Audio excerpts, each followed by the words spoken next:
Hello students, welcome to my channel commerce समझो। आज हमारा टॉपिक बहुत बहुत बहुत इंपॉर्टेंट होने वाला है, बिकॉज वो टॉपिक ही इंपॉर्टेंट है। किससे रिलेटेड है? Importance of planning. Importance of planning लिखने से पहले आपको मैं बता दूं, इस बार 2025 बोर्ड एग्जामिनेशन ऑफ एचएससी, उसके लिए सबसे इंपॉर्टेंट होने वाला है। ये मैंने आईएमपी क्वेश्चंस में भी दिया है कि इंपॉर्टेंस ऑफ प्लानिंग वाला question exam point of view के लिए इंपॉर्टेंट है। उसका एक क्विक सा मीनिंग लिख लेते हैं हम। मीनिंग पता है क्या? एक बेसिक मीनिंग आपको मैं बता दूं। मीनिंग ये हो सकता है, planning is something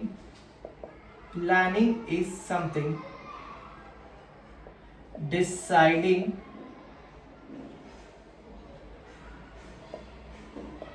in advance. Planning is something about deciding in advance. क्या क्या है वो? What to do, how to do, when to do and who is to do it. उसे कौन करेगा, है ना? और दूसरा क्या है? Planning bridges the gap between where we are and where we want to reach. ये दो हो गया। तीसरा हमारे लिए है, planning is a basic function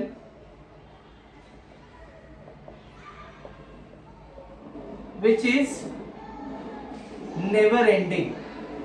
never ending को क्या लिख सकते हैं? It is a continuous process, यानी प्लानिंग चलती रहती है। हम ये सब के बारे में डिस्कस करेंगे। बेसिक प्लानिंग क्या क्या हो सकता है हम लिख रहे हैं बस।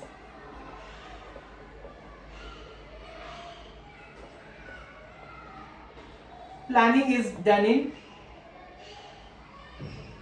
एडवांस।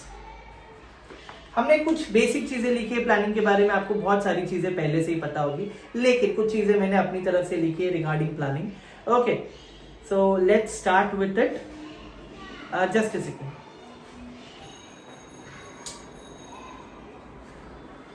या आई एम बैक। सो जैसे कि हमने बात किया था, सबसे पहले प्लानिंग क्या है? Planning is something deciding in advance what to do, how to do, when to do and who is to do it. यानी प्लानिंग क्या डिसाइड करता है? व्हाट टू डू यानी क्या करना है, हाउ टू डू यानी कैसे करना है, who is to do it यानी उसे कौन करेगा, एंड व्हेन टू डू यानी उसे कब करना है। ये सारी चीजें हम किसके थ्रू समझते हैं? प्लानिंग। सेकेंड, प्लानिंग एक गैप बनाता है, एक ब्रिज बनाता है। किसके बीच में? हम कहाँ हैं और हम कहाँ पर पहुंचना चाहते हैं। एक ब्रिज बनाता है, where we are and where we want to reach. तो हम बीच में क्या सेट करते हैं? टारगेट सेट करते हैं, that we want to achieve that target और goal. Third, planning is something decide और डन इन एडवांस। प्लानिंग हमेशा एडवांस में किया जाता है, फ्यूचर के लिए। किसके लिए किया जाता है प्लानिंग? फ्यूचर के लिए किया जाता है, कि आगे क्या होगा उसके लिए अभी से ही डिसाइड करना पड़ता है। It is pre decided. Fourth, planning is a basic function which never ends. मतलब जब जब बिजनेस चलेगा तब तब प्लानिंग चलेगी। प्लानिंग कभी भी ऑर्गेनाइजेशन में बंद नहीं होती है। Planning is a continuous process, bar bar planning चलती रहती है। प्लानिंग कभी भी रुकती नहीं है। Okay, just a second.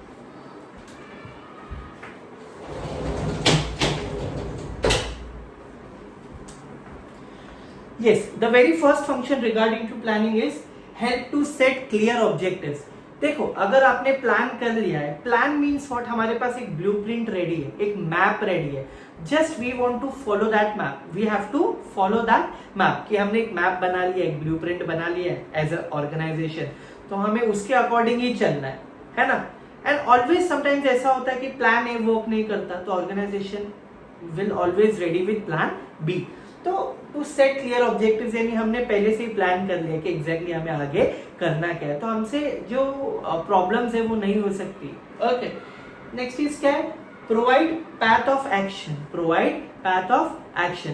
Path of action का मतलब देखो, जब भी हम प्लानिंग करते हैं ना, हम एक गोल, एक टारगेट सेट करके रखते हैं कि हमें ये पर्टिकुलर टारगेट अचीव करना है। फॉर एग्जाम्पल लाइक हमने डिसाइड कर लिया कि ऑर्गेनाइजेशन में इस ईयर सेल्स इंक्रीज करना है, ओके, रेवेन्यू बढ़ाना है, मतलब ऑब्वियसली ज्यादा गुड्स बेचोगे तभी तो कंपनी की सेल्स बढ़ेगी, है ना। तो सेल्स को बढ़ाने के लिए गुड्स ज्यादा बेचने पड़ेंगे, पर वो गुड्स के लिए हमें क्या करनी होगी, एक अच्छी सी प्लानिंग तैयार करनी होगी, एक स्ट्रैटेजी बनानी होगी, है ना, कि वो गुड्स ज्यादा कैसे बिके, उसके लिए क्या करना पड़ेगा, मार्केटिंग स्ट्रॉन्ग करना है, XYZ चीजें।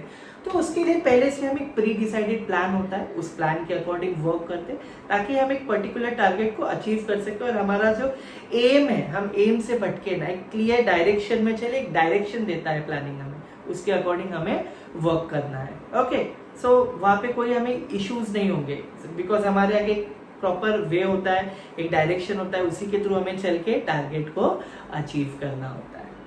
Next is planning improve performance. Why planning improve performance? देखो, जब भी आप किसी भी काम की प्रैक्टिस करते हो एंड वो काम को करते हो तो क्या होता है, वो काम अच्छा होता है, इंस्टेड ऑफ कि आपने बस सडनली कर दिया, तो दैट नेवर वर्क्स। तो प्लानिंग भी ऐसे ही होता है, जब आप किसी भी काम को एक प्रॉपर प्लानिंग, एक योजना के द्वारा करोगे ना, तो ऑब्वियसली वो वर्क ज्यादा बेटर होता है, ज्यादा इंप्रूव्ड होता है कंपेयर टू वर्क जो आप डायरेक्टली करते हो।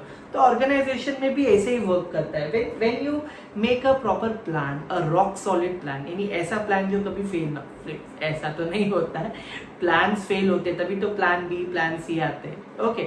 लेकिन हम एक ऐसा प्लान बना के रखते हैं जिसके अकॉर्डिंग वर्क करने पे होता है क्या है, हमें पता होता है कि एग्जैक्टली हम क्या करने वाले हैं और हमें क्या करना है ना। तो हमसे जो बोलते हैं ना, जो एरर्स होते हैं वो कम होते हैं। तो this is how plans work.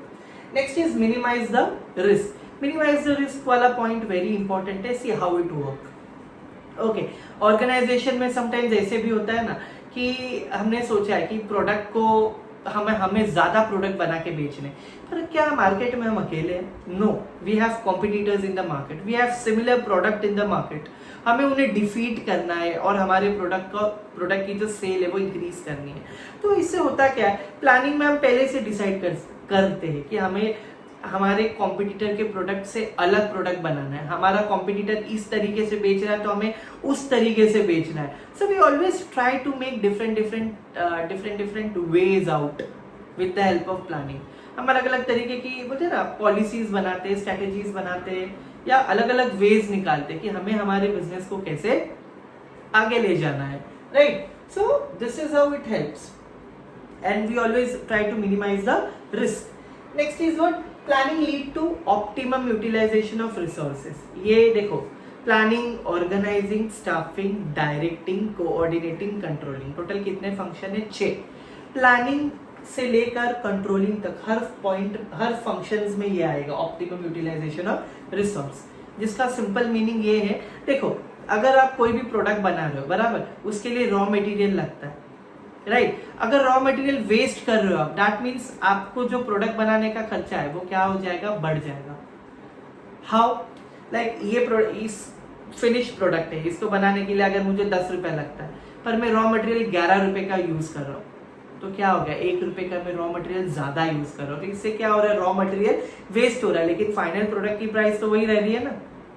होता क्या है ऑप्टिमम यूटिलाइजेशन ऑफ रिसोर्सेज में, कि आप जितना से जितना कम प्रोडक्ट रॉ मटेरियल का वेस्ट करोगे उतना फाइनल आउटपुट अच्छा बना पाओगे, है ना। So this is how it works. Helps in decision making. Helps in decision making means what? See, whenever you are making some plans, तो प्लान्स क्या होते हैं? डिसीजन मेकिंग में काम आते हैं। अलग अलग डिसीजन होते हैं ऑर्गेनाइजेशन में, जैसे कि एम्प्लॉयज को लेकर डिसीजन लिए जाते हैं, प्रॉफिट्स को लेकर डिसीजन लिए जाते हैं, कंपनी के ग्रोथ को लेकर डिसीजन लिए जाते हैं, कंपनी के रेवेन्यू को लेकर डिसीजन लिए जाते हैं, कंपनी की स्टेबिलिटी की क्या स्ट्रेटेजी रहेगी, यानी कंपनी कैसी चल रही है, ऊपर है, नीचे है, या प्रॉपर नहीं चल रही, फ्लक्चुएट हो रही है कंपनी की बिजनेस, उसको लेकर भी डिसीजन होते हैं। तो प्लानिंग में अलग अलग तरीके की पॉलिसीज बनाई जाती है, अलग अलग तरीके के प्लान्स बनाए जाते हैं, जिसके अकॉर्डिंग वर्क करना होता है ऑर्गेनाइज। तो प्रॉपर प्लान बनाएंगे ना तो प्रॉपर डिसीजन लिया जा सकता है कि एज पर प्लान हम ये डिसीजन ले सकते हैं, क्योंकि डिसीजन ऐसे ही नहीं लिए जा सकते ना डायरेक्टली, मन कर लिया ले लिया। प्रॉपर प्लान होना जरूरी है उसके लिए। अगर प्लान के अकॉर्डिंग वर्क कर रहे हैं तो डिसीजन लेने में आसानी होगी, लेकिन अगर प्लान के अकॉर्डिंग वर्क नहीं कर पा रहे हो तो डिसीजन लेने में आपको डिफिकल्टीज आ सकती है. Next is what useful in setting standard for controlling. Standard for controlling ये भी सीन क्या है यहाँ पे. देखो प्लानिंग के हिसाब से हम सोचते हैं कि ऐसा ऐसा काम करना है, एटलीस्ट इस वे में काम होना चाहिए. अगर ऐसा नहीं हुआ एक स्टैंडर्ड सेट करते हैं, तो कंट्रोलिंग में उसका एंड रिजल्ट पता चल जाता है. अगर प्लानिंग के अकॉर्डिंग वर्क हुआ है तो अच्छी बात है ना, एज पर स्टैंडर्ड हुआ है. प्लानिंग के अकॉर्डिंग एट द एंड काम नहीं हुआ है कंपनी में, तो इसका मतलब एज पर स्टैंडर्ड यानी प्रॉपर वर्क नहीं हुआ है. तो हम क्या कर सकते हैं, डिटेक्ट कर सकते हैं वो जो भी एरर आ रहा है, और उस पर क्या कर सकते हैं, वर्क कर सकते हैं. उस एरर को हमें करेक्ट करना होगा, रेक्टिफाई करके हम वर्क कर सकते हैं, है ना. Next is facilitates coordination for all activities. Planning ही एक ऐसा फंक्शन है जो हर फंक्शन में लगता है throughout the organisation. Till the end चलता ही रहता है. It is a never ending और अ कंटिन्यूअस प्रोसेस, चलता ही रहता है. तो कोऑर्डिनेशन में हेल्प करता है, मतलब हर चीज के लिए प्लानिंग लगती है. Without planning you cannot do any single activity. आप बोलोगे सर मैं तो डायरेक्टली कर रहा हूँ, नो माय डियर, ऐसा नहीं होता. You have to do thorough analysis, thorough work, properly आपको उस काम को करना है. It is not a cup cake और a easy thing to do. हर चीज के लिए प्लानिंग करके अगर काम करोगे ना, तो वो चीज बहुत अच्छे से होती है. उसमें एरर्स कम देखने मिलते हैं और एफिशिएंटली होती है. मैंने एफिशिएंटली बताया, work on time and proper work. Next is क्या है, facilitates other management function. Planning अच्छे से हो रही है तो ऑर्गेनाइजिंग यानी क्या होता है, एक्चुअल रिसोर्सेस लाके काम को एग्जीक्यूट करना यानी स्टार्ट करना. स्टाफिंग, प्रॉपर एम्प्लॉयज के थ्रू वर्क करना, है ना. कोऑर्डिनेटिंग, है ना, उससे क्या होता है, कोऑर्डिनेट करना सारे लिंक को. डायरेक्टिंग में हम क्या करते हैं, प्रॉपर मैनेजर सबको डायरेक्ट करता है कि इस वे में वर्क होना चाहिए. And controlling is a end function, जहाँ पे हम प्लानिंग एंड कंट्रोलिंग को कंपेयर करते हैं एंड ऑर्गेनाइजेशन का आउटपुट निकालते हैं. And last, provides innovative ideas. ये this is see how it works.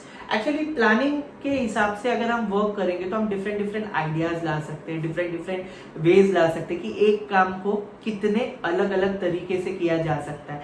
इससे होता क्या है कि हमारे पास अलग अलग ऑप्शंस रहते हैं, अलग अलग वेज रहते हैं एक काम को करने के लिए. If we have a single way, तो हम काम में फ्लेक्सिबिलिटी नहीं ला सकते, हम काम को ज्यादा डिफरेंट या यूनिक वे से नहीं कर सकते. अगर हमारे पास अच्छी प्लानिंग है तो हम काम को बहुत अच्छे तरीके से कर सकते हैं, हमें ज्यादा इश्यूज नहीं आते.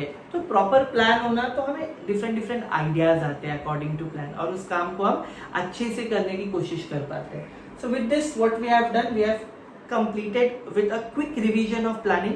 यहाँ पे तो टोटल 10 पॉइंट है, पर एग्जाम में याद रखना आपको 8 मार्क्स के लिए तो नहीं पूछा जाएगा. अगर लेकिन 5 मार्क्स के लिए आता है ये क्वेश्चन, 5 मार्क्स के लिए आता है ये क्वेश्चन, तो आपको पूरे 10 पॉइंट नहीं लिखने हैं. जो बच्चे ज्यादा बड़े पॉइंट को एक्सप्लेन करते हैं वो बच्चे सिर्फ और सिर्फ 6 to 7 पॉइंट्स लिख सकते हैं एग्जाम में, और जो बच्चे छोटा लिखते हैं 2 3 लाइन का, उन्हें मजबूरी पूरे के पूरे 8 पॉइंट्स लिखने पड़ेंगे. लेकिन याद रखना 5 मार्क का आंसर है. अगर आपको पूरा का पूरा आंसर अच्छे से आता है, मतलब आपका कंसेप्ट क्लियर है, ऑब्वियसली इस वीडियो के बाद कंसेप्ट क्लियर हो गया है, तो आप मीनिंग, डेफिनेशन और 6 पॉइंट्स इनफ है. ज्यादा अगर आप कोशिश कर रहे हो कि 6 पॉइंट, 8 पॉइंट, 10 पॉइंट लिखूंगा, उसी आंसर में आपको लिखने के लिए टाइम चला जाएगा और आपको एग्जाम में टाइम कम पड़ जाएगा. मैं बार बता रहा हूँ, तो ऐसी गलती मत दोहराओ. And keep this thing in mind. And for more such videos, like my channel, subscribe my channel and comment करो अगर आपको कुछ नहीं समझ आ रहा है, so that I can make more videos. Okay, till then best of luck for your exam and do your best. Bye bye.